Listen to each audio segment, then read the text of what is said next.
বৈশা বৈশা ভালো লাগতেছে না, কি করা যায় ভাবতেছি। আইডিয়া, না বাইরে বৃষ্টি হচ্ছে না, রেডি হয়ে নিলাম, এখন বাইরে যাই দেখি কাউরে মুরগি বানানো যায় কিনা।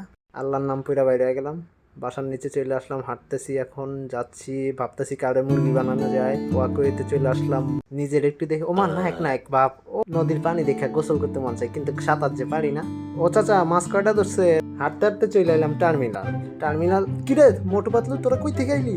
আই হাই মোটু পাতলু, জান কাটন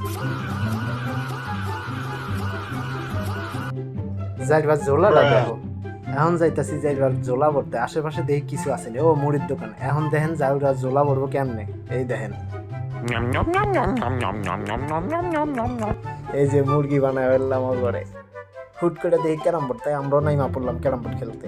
খেলা শেষ করে বাইরে যায় দেখছি সার্কেস চলে, আয় হায় আগুন খাইতেছে, ও মামা মামা মামা ধর এই ধর মাতি মারলো জায়গা আস্তে আস্তে। আল্লাহ হাফেজ মোটু পাতলু, ফির মিলেंगे, বাই বাই।